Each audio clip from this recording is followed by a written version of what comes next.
छठा अध्याय। बाघ स्वामी। मैंने बाघ स्वामी का पता खोज निकाला है। चलो कल उनका दर्शन किया जाए।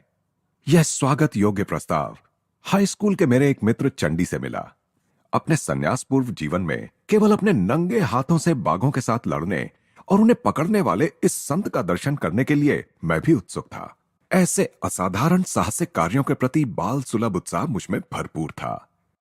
दूसरे दिन प्रातःकाल बहुत ठंड पड़ रही थी, पर मैं चंडी के साथ अत्यंत उत्साह और स्फूर्ति के साथ चल पड़ा। कोलकाता के बाहर भवानीपुर में बहुत देर तक व्यर्थ खोज करने के बाद हम सही घर पर पहुंच गए। दरवाजे पर लोहे की दो गोलाकार कड़ियां लगी हुई थीं। मैंने उन्हें बहुत जोर जोर से खटखटाया। उस कर्ण कर्कश खड़खड़ाहट को सुनकर भी एक नौकर अंदर से धीरे धीरे आराम पूर्वक चलता हुआ हमारी ओर आया। उसकी व्यंग्यात्मक मुस्कान इस बात का द्योतक थी कि शोर मचाने वाले आगंतुक भी एक संत के घर की शांति भंग नहीं कर सकते। उसकी मौन भर्त्सना को हमने अनुभव किया, पर बैठक में आने के लिए आमंत्रित किए जाने पर चंडी और मैं उसके प्रति कृतज्ञ थे। वहां लंबी प्रतीक्षा हम लोगों के मन में शंका कुशंकाएं उत्पन्न करने लगी। सत्य की खोज करने वाले के लिए भारत का अलिखित नियम है धैर्य। संत महात्मा कभी कभी जानबूझकर दर्शनार्थी की उत्सुकता की परीक्षा ले सकते हैं। पाश्चात्य डॉक्टर और दंत चिकित्सक इस मनोवैज्ञानिक कूटनीति का भरपूर प्रयोग करते हैं। अंततः नौकर द्वारा बुलाए जाने पर चंडी और मैं एक शयन कक्ष में गए। वहां सुविख्यात सोहम स्वामी अपने पलंग पर बैठे हुए थे। उनके भीमकाय शरीर को देखकर हम दोनों के मन पर अद्भुत प्रभाव पड़ा। आंखें फाड़े हम अवाक उनकी ओर देखते रहे। वैसी विशाल छाती और फुटबॉल की तरह बाजुएं हमने पहले कभी नहीं देखी थीं। अत्यंत मजबूत भारी गर्दन पर स्वामी जी का उग्र दिखने वाला परंतु शांत मुखमंडल मूंछ, दाढ़ी और झूलते केशों से सुशोभित था। उनकी काली आंखों में कबूतर एवं बाघ समान गुणों का मिला जुला भाव चमक रहा था। दृढ़ मांसल कटी प्रदेश को घेर कर पहने हुए एक व्याघ्र चर्म के अतिरिक्त उनके शरीर पर और कोई कपड़ा नहीं था। जब हमारी वाक शक्ति लौट आई, तब बाघों के साथ लड़ने में उनकी वीरता के प्रति आदर युक्त विस्मय प्रकट करते हुए मैंने उनका अभिवादन किया। क्या आप कृपा करके हमें यह नहीं बताएंगे कि वन्य पशुओं में सबसे भयंकर रॉयल बंगाल टाइगर को केवल अपने हाथों से परास्त करना कैसे संभव है? मेरे बच्चों, बाघों के साथ लड़ना मेरे लिए कुछ भी नहीं है। आवश्यकता पड़ने पर मैं आज भी वह कर सकता हूं। वे बच्चों के समान खिलखिलाकर हंसे। तुम बाघों को बाघ मानते हो, मैं उन्हें मात्र बिल्लियां समझता हूं। स्वामी जी, मैं अपने मन को तो विश्वास दिला सकूंगा कि बाघ बिल्लियां मात्र हैं, परंतु क्या बाघों को मैं वैसा विश्वास करा सकूंगा? निश्चय ही शक्ति भी आवश्यक है। केवल कोई बच्चा बाघ को घरेलू बिल्ली मान लेगा तो उसे बाघ पर विजय मिल जाएगी, यह मानना व्यर्थ है। शस्त्र के रूप में मेरे शक्तिशाली हाथ ही पर्याप्त हैं। उन्होंने हमें अपने साथ आंगन में आने को कहा, जहां एक दीवार के किनारे पर उन्होंने प्रहार किया। दीवार की एक ईंट टूटकर जमीन पर गिर पड़ी। टूटे हुए दांत की तरह बनी खाली जगह से आकाश धृष्टतापूर्वक झांकने लगा। मैं हक्का बक्का रह गया। सोचने लगा, जो आदमी एक ही प्रहार से दीवार में चुनी हुई ईंट को गिरा सकता है, वह अवश्य ही बाघों के दांत भी तोड़ सकता है। अनेक लोगों में मेरे समान शारीरिक शक्ति तो होती है, परंतु फिर भी उनमें दृढ़ आत्मविश्वास का अभाव होता है। जो शरीर से तो बलिष्ठ होते हैं, परंतु मन से नहीं। वे जंगल में स्वच्छंद विचरण करते हिंसक पशु को देखकर ही मूर्छित हो सकते हैं। प्राकृतिक परिस्थितियों में वास करने वाला और अपने मूल हिंसक स्वभाव के अनुसार जीने वाला बाघ सर्कस के अफीम खिलाए गए बाघ से अत्यंत भिन्न होता है। भीम के समान प्रबल शक्तिशाली होते हुए भी अनेक व्यक्ति रॉयल बंगाल टाइगर के प्रचंड आक्रमण के सामने अत्यंत भयभीत और असहाय हो उठते हैं। इस प्रकार बाघ मनुष्य को उसके ही मन की कल्पना में एक साधारण बिल्ली की भयभीत अवस्था के समान स्थिति में डाल देता है। परंतु जिस मनुष्य में यथावत बलिष्ठ शरीर के साथ साथ अत्यंत दृढ़ विश्वास हो, वह इस परिस्थिति को बाघ पर ही उलट सकता है और उसे यह मानने पर विवश कर सकता है कि वह एक बिल्ली के समान ही आत्मरक्षा में असमर्थ है। कितनी ही बार मैंने यही किया है। मैं यह मानने के लिए पूर्णतः तैयार था कि मेरे समक्ष उपस्थित अति शक्तिशाली पुरुष बाघ को बिल्ली में रूपांतरित करने में समर्थ थे। वे कुछ उपदेश देने की मन स्थिति में प्रतीत हुए। चंडी और मैं आदर के साथ उनकी बातें सुनने लगे। मन ही मांसपेशियों को नियंत्रित करता है। जैसे हथौड़े के आघात की शक्ति उस पर लगाए गए बल पर निर्भर होती है, वैसे ही मनुष्य की शारीरिक शक्ति की अभिव्यक्ति उसकी आक्रामक इच्छा शक्ति की तीव्रता एवं साहस पर निर्भर करती है। मन ही अक्षरशः शरीर का निर्माण करता है और वही उसे जीवित रखता है। गत जन्मों की प्रवृत्तियों की प्रबलता के अनुसार अच्छे या बुरे स्वभाव गुण धीरे धीरे मानव चेतना में उतरते हैं। ये स्वभाव गुण आदतों में ढल जाते हैं और फिर ये आदतें एक वांछनीय या अवांछनीय शरीर के रूप में प्रदर्शित होती हैं। बाह्य दुर्बलता की जड़ मन में होती है और आदत से लाचार शरीर मन की अवहेलना करता है। इस प्रकार यह कुचक्र चलता जाता है। यदि मालिक नौकर की आज्ञा का पालन करने लगे तो नौकर निरंकुश स्वेच्छाचारी बन जाता है। इसी प्रकार मन भी शरीर की आज्ञाओं का पालन कर करके उसका दास बन जाता है। हमारे अनुनय पर ये तेजस्वी स्वामी अपने जीवन के बारे में हमें कुछ बताने के लिए सहमत हो गए। बचपन से ही बाघों से लड़ने की महत्वाकांक्षा मेरे मन में थी। मेरी इच्छा शक्तिशाली थी, परंतु देह दुर्बल थी। मेरे मुंह से आश्चर्योद्गार फूट पड़ा। यह अविश्वसनीय लगता था कि पृथ्वी का भार उठाने के योग्य कंधों वाले इस मनुष्य का दुर्बलता के साथ दूर दूर तक भी कोई परिचय रहा हो। स्वास्थ्य और शक्ति के चिंतन में अदम्य दृढ़ता द्वारा ही मैंने इस बाधा को दूर करने में सफलता प्राप्त की। इस प्रभावशाली मानसिक शक्ति की प्रशंसा करने का कारण और भी बढ़ जाता है क्योंकि मैंने देखा है कि रॉयल बंगाल टाइगरों को पराजित करने वाली वस्तुतः यही शक्ति थी। स्वामी जी, क्या आपको लगता है कि मैं भी कभी बाघों के साथ लड़ पाऊंगा? यह पहला और अंतिम अवसर था जब यह विचित्र महत्वाकांक्षा मेरे मन में उठी। हां, वे मुस्कुरा रहे थे। परंतु बाघ अनेक प्रकार के होते हैं। कुछ मनुष्य की इच्छा वासनाओं के जंगल में घूमते हैं। पशुओं को अपने प्रहार से बेहोश कर देने से कोई आध्यात्मिक लाभ नहीं होता। उससे अच्छा यह है कि अपने अंतर में घूमने वाले बाघों को पराजित किया जाए। स्वामी जी, क्या आप हमें बताएंगे कि आप हिंसक बाघों को वश में करते करते हिंसक वासनाओं को वश में कैसे करने लग गए? बाघ स्वामी मौन हो गए। अतीत के दृश्यों को निहारने का प्रयास करती उनकी दृष्टि सुदूर कहीं लग गई। मैंने भांप लिया कि उनके मन में इस पर यह उथल पुथल चल रही थी कि मेरे अनुरोध को स्वीकार करें या ना करें। अंत में मन ही मन स्वीकार कर वे मुस्कुरा उठे। जब मेरी कीर्ति चरम बिंदु पर पहुंच गई तब मुझे गर्व का नशा चढ़ गया। मैंने तय किया कि मैं न केवल बाघों से लड़ूंगा बल्कि लोगों के सामने उनसे विविध करतब भी कराऊंगा। मेरी महत्वाकांक्षा ही यह बन गई कि मैं हिंसक पशुओं को पालतू जानवरों की तरह बर्ताव करने पर विवश कर दूंगा। मैं सार्वजनिक रूप से अपने कर्तव्य दिखाने लगा और उसमें मिलने वाली सफलता से मुझे खुशी भी होने लगी। एक दिन शाम को मेरे पिताजी अत्यंत चिंतातुर मन स्थिति में मेरे कमरे में आए। बेटा, मैं तुम्हें सावधान करने आया हूं। कर्म की चलती चक्की से उत्पन्न होकर आने वाले अमंगलों से मैं तुम्हें बचाना चाहता हूं। क्या आप भाग्यवादी हैं पिताजी? अंधविश्वास से क्या मेरी गतिविधियों के शक्तिशाली प्रवाह को अवरुद्ध होने देना चाहिए? मैं भाग्यवादी नहीं हूं बेटा, परंतु पवित्र शास्त्रों में कहे गए प्रतिफल के नियम में मेरा विश्वास है। वन्य समुदाय में तुम्हारे विरुद्ध आक्रोश व्याप्त है। यह आक्रोश कभी भी तुम्हारी जान के लिए खतरा बनकर सामने आ सकता है। पिताजी, आप मुझे आश्चर्य में डालते हैं। बाघ क्या होते हैं आप अच्छी तरह जानते हैं। सुंदर परंतु निर्दयी। कौन जाने मेरे प्रहार उनकी ठोस बुद्धि में शायद कुछ उदारता के विचार भर सकें। उन्हें सभ्य शिष्टाचार सिखाने के लिए ही मैं जंगल विद्यालय का प्रधानाध्यापक बना हूं। पिताजी, कृपया आप मुझे बाघों को पालने वाला बाघ पालक माने, बाघ हत्यारा नहीं।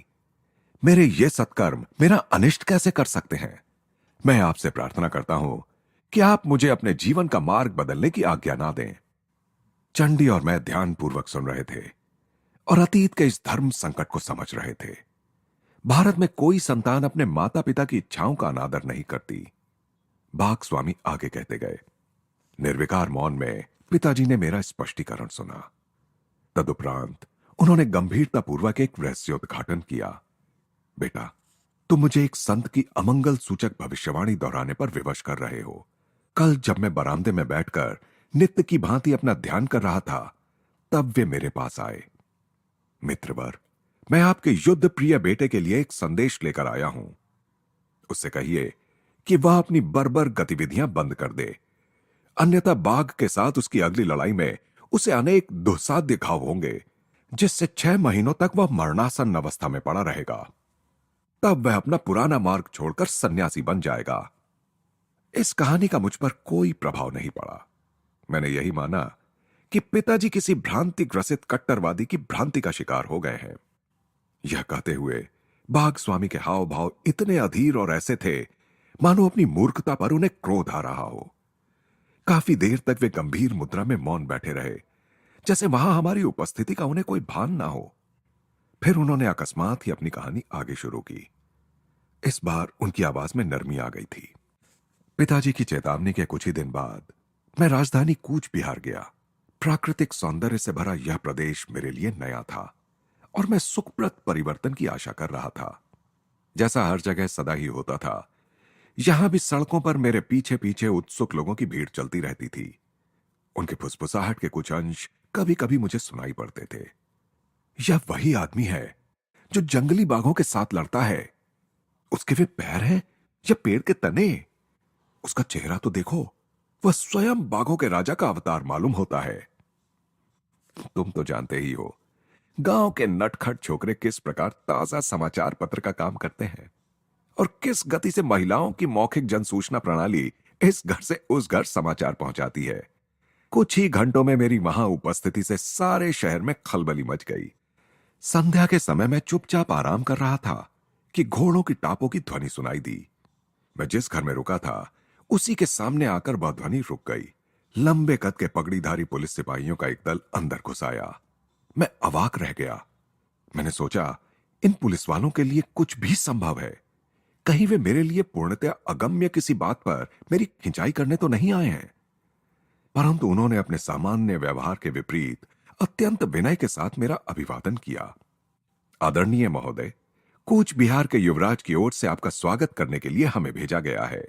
उन्होंने कल प्रातःकाल आपको अपने राजप्रासाद में पधारने का आमंत्रण भेजा है। मैं थोड़ी देर इस पर सोचता रहा। किसी अज्ञात कारण से अपनी इस शांत यात्रा में उपस्थित हुए इस विघ्न से तीव्र उद्वेग की भावना मेरे मन में उठ रही थी। परंतु पुलिस वालों की विनयशीलता ने मेरे हृदय को छू लिया। मैंने निमंत्रण स्वीकार कर लिया। दूसरे दिन जिस दासोचित विनम्रता और खुशामद के साथ मुझे अपने द्वार से 4 घोड़े जुते हुए शाही कोच तक ले जाया गया, उसे देखकर मैं चकित रह गया। एक सेवक तीव्र धूप से मुझे बचाने के लिए एक अलंकृत छाता मेरे ऊपर पकड़े खड़ा रहा। नगर और उसके बाहर के वन क्षेत्र में से सुखद कोच सवारी करते हुए मुझे बड़ा मजा आ रहा था। युवराज स्वयं मेरा स्वागत करने के लिए राजप्रासाद के सिंह द्वार पर उपस्थित थे। अपने सोने से मढ़े आसन पर उन्होंने मुझे बैठाया और मुस्कुराते हुए स्वयं उससे कम साज सज्जा युक्त एक आसन पर बैठ गए। यह सब विनम्र सेवा निश्चय ही मुझ पर कोई मुसीबत लाने वाली है। बढ़ते हुए आश्चर्य के साथ मैं सोच रहा था। इधर उधर की थोड़ी बातें करने के बाद युवराज का उद्देश्य प्रकट हो ही गया। मेरे नगर में अफवाह फैली हुई है कि आप केवल अपने नंगे हाथों से जंगली बाघों के साथ लड़ सकते हैं। क्या यह सच है? बिल्कुल सच है। हमें इस पर विश्वास नहीं होता। आप शहरी लोगों के पॉलिश किए हुए चावल पर पले कोलकाता के बंगाली हैं। कृपया सच सच बताइए, क्या आप केवल निर्बल अफीम खिलाए बाघों से ही नहीं लड़ते रहे हैं? उनका स्वर ऊंचा और व्यंग्य भरा था। उनके बोलने के ढंग में उनके प्रांत की शैली की झलक थी। उनके उस अपमानजनक प्रश्न का उत्तर देना मैंने आवश्यक नहीं समझा। हम हाल ही में पकड़े गए अपने बाघ राजा बेगम के साथ लड़ने की आपको चुनौती देते हैं। यदि आप उसका सफलतापूर्वक सामना कर सके और उसे जंजीर से बांधकर चेतन अवस्था में उसके पिंजरे से बाहर निकल सके, तो वह रॉयल बंगाल टाइगर आपका हो जाएगा। इसके अतिरिक्त हजारों रुपए एवं अन्य कई उपहार भी आपको मिलेंगे। और यदि आपने उससे लड़ना अस्वीकार कर दिया, तो हम अपने पूरे राज्य में आपको पाखंडी घोषित कर देंगे। उनके उद्धत शब्द गोलियों की बौछार के समान मुझे लग गए। मैंने गुस्से से उनकी शर्तें स्वीकार कर ली। उत्तेजना में आसन से आधे उठ खड़े हुए युवराज निष्ठुर मुस्कान के साथ वापस बैठ गए। उनकी वह मुस्कान देखकर मुझे उन रोमन सम्राटों की याद आई जिन्हें ईसाइयों को हिंसक पशुओं के साथ लड़ाने में आनंद आता था। युवराज ने आगे कहा, आपकी लड़ाई आज से 1 सप्ताह बाद होगी। हमें खेद है कि हम लड़ाई से पहले बाघ को देखने की अनुमति आपको नहीं दे सकते। युवराज को कहीं यह भय तो नहीं था कि मैं बाघ पर सम्मोहन विद्या का प्रयोग करूंगा या उसे अफीम खिलाने का प्रयास करूंगा। मैं नहीं जानता। मैं राजप्रासाद से चल पड़ा। मजे की बात यह थी कि अब की बार न तो राजछत्र था और न ही वह साज सज्जा युक्त कोच। अगले सप्ताह भर मैं आगामी अग्नि परीक्षा के लिए अपने मन और शरीर दोनों को विधिवत तैयार करता रहा। अपने नौकर द्वारा मुझे विलक्षण कहानियां सुनने को मिल रही थीं। पिताजी को संत ने जो भीषण भविष्यवाणी की थी वह किसी प्रकार लोगों में फैल गई और फैलते फैलते बढ़ती गई।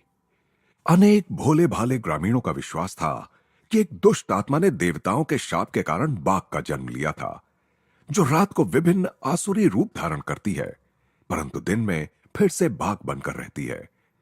लोगों का अनुमान था कि यह वही आसुरी बाघ है जिसे मेरा गर्भ हनन करने के लिए भेजा गया है।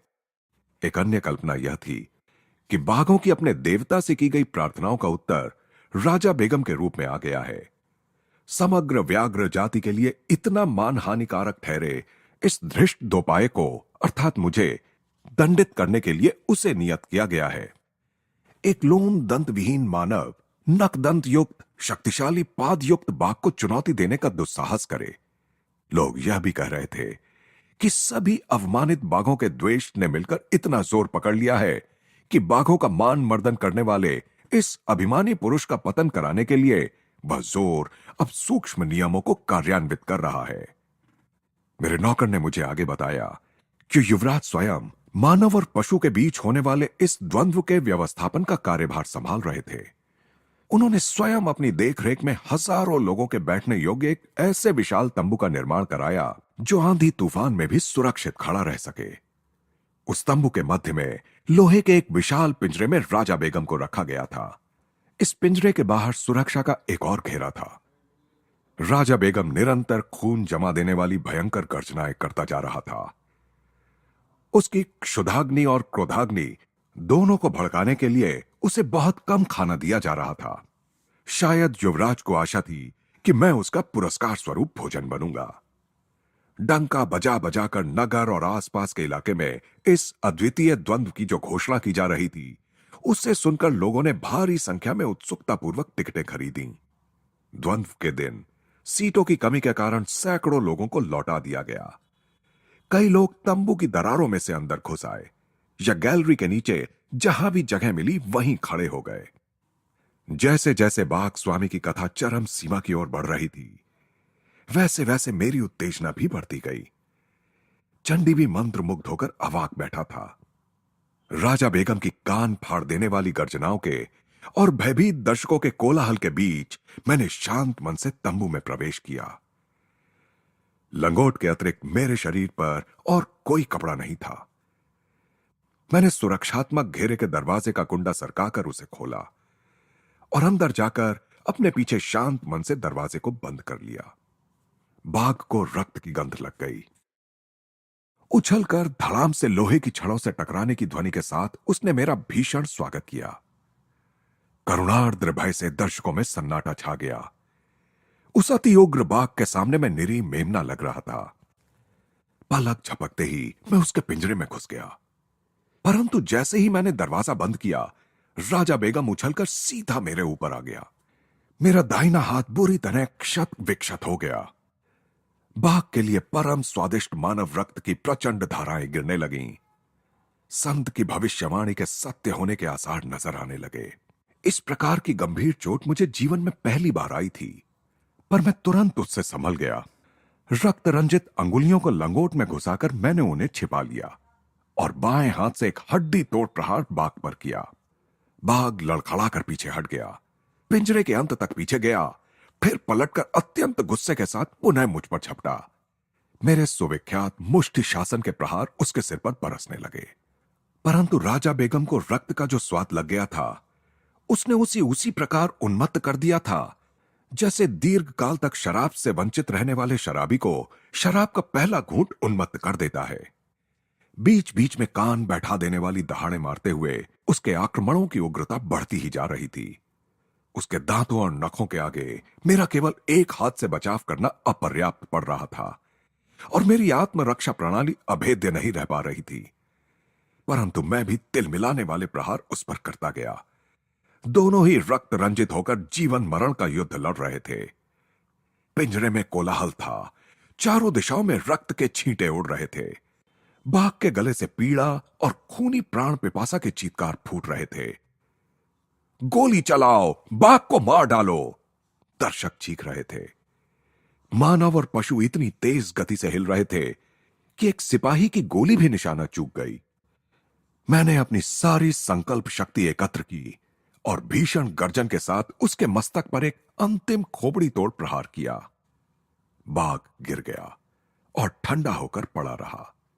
पालतू बिल्ली की भांति मैं बीच में ही बोल पड़ा। स्वामी जी खिलखिलाकर हंस पड़े। फिर उन्होंने तन्मय कर देने वाली अपनी कहानी को आगे बताना शुरू किया। आखिर राजा बेगम पराजित हो ही गया। उसका रहा सहा राजगर्व भी चूर चूर हो गया। अपने विदीर्ण रक्त रंजित हाथों से मैंने उसका जबड़ा खोला और एक नाट्यपूर्ण क्षण के लिए उस खुले मृत्यु द्वार में अपना सिर रखा। जंजीर के लिए इधर उधर देखा और जमीन पर पड़े जंजीरों के ढेर में से एक जंजीर खींचकर उससे बाघ की गर्दन पिंजरे की छड़ों के साथ बांध दी। विजयोल्लास में मैं दरवाजे की ओर चलने लगा, परंतु वह मूर्तिमान शैतान राजा बेगम, उसकी कल्पित आसुरी उत्पत्ति के अनुरूप ही वह जीवट था। एक ही विस्मयकारी झटके के साथ जंजीर तोड़कर वह मेरी पीठ पर झपट पड़ा। मेरा कंधा उसके जबड़े में फंसा हुआ था और ऐसी स्थिति में मैं जोर से नीचे गिरा, परंतु पलक झपकते ही मैंने उसे अपने नीचे धर दबोचा। निष्ठुर प्रहारों के आघातों से वह अर्धमूर्छित हो गया। इस बार मैंने उसे अधिक सावधानी पूर्वक बांध दिया। धीरे धीरे मैं पिंजरे से बाहर निकला। फिर से चारों तरफ चीख पुकार सुनाई दी। इस बार वह हर्षोल्लास की थी। भीड़ की चीख पुकार की हर्ष ध्वनि जैसे एक ही विराट गले से निकल रही थी। मैं भीषण रूप से घायल तो हो गया था, परंतु फिर भी मैंने द्वंद्व की तीनों शर्तें पूरी कर दी थीं। बाघ को अचेत करना, उसे जंजीर से बांधना और बिना किसी प्रकार की सहायता लिए पिंजरे से बाहर आना। इसके अलावा मैंने उस हिंसक पशु को इस तरह घायल और भयभीत कर दिया था कि मेरे सिर का अप्रतिम पुरस्कार अपने मुख में पाकर भी उसकी ओर उसने कोई ध्यान नहीं दिया। मेरे घावों का प्राथमिक उपचार करने के बाद मेरा सम्मान किया गया और मुझे पुष्पहार पहनाए गए। मेरे चरणों में स्वर्ण मुहरों की वर्षा की गई। असाधारण रूप से विशाल और वैसे ही क्रूर बाघ पर मेरी विजय की अंतहीन चर्चाएं चारों ओर से सुनाई दे रही थीं। वचन के अनुसार राजा बेगम मुझे दे दिया गया, परंतु मुझे कोई हर्ष नहीं हुआ। मेरे हृदय में आध्यात्मिक परिवर्तन आ गया था। ऐसा प्रतीत हो रहा था कि पिंजरे से बाहर निकलने के साथ ही मैंने संसार में अपनी महत्वाकांक्षाओं का द्वार भी बंद कर दिया था। उसके बाद का कुछ समय अत्यंत वेदना और मनस्ताप में बीता। रक्त में विष फैलने के कारण 6 महीनों तक मैं मरणासन्न अवस्था में पड़ा रहा। कूच बिहार छोड़ने योग्य ठीक होते ही मैं अपने गांव लौट आया। एक दिन विनम्रता पूर्वक मैंने पिताजी से कहा, अब मैं जान गया हूं कि जिन साधु ने सावधानी का विवेकपूर्ण इशारा दिया था वही मेरे गुरु हैं। काश मैं किसी प्रकार उन्हें ढूंढ पाता। मेरी लालसा सच्ची थी, क्योंकि एक दिन वही संत बिना किसी सूचना के हमारे घर पधारे। शांत अधिकारपूर्ण वाणी में वे बोल रहे थे, बाघों का दमन बहुत हो गया, मेरे साथ आओ, मैं तुम्हें मानव मन के जंगलों में विचरने वाले अज्ञान रूपी पशुओं का दमन करना सिखाऊंगा। तुम्हें दर्शकों की आदत हो गई है, अब योगाभ्यास में तुम्हारी रोमांचक निपुणता से झूम उठने वाले देवता तुम्हारे दर्शक होंगे।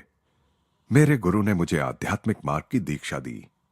मेरी आत्मा के दीर्घकाल तक अप्रयुक्त रहने से जंग लगे खोलने में कठिन द्वार उन्होंने खोल दिए। शीघ्र ही एक दूसरे का हाथ थामे मेरी साधना के लिए हम दोनों हिमालय की ओर चल पड़े। अपने तूफानी जीवन की एक झलक हमें दिखाने के लिए कृतज्ञ होकर चंडी और मैंने स्वामी जी के चरणों में प्रणाम किया। मुझे और मेरे मित्र को लगा कि बैठक में उपेक्षा में की गई लंबी प्रतीक्षा का हमें भरपूर प्रतिफल मिला।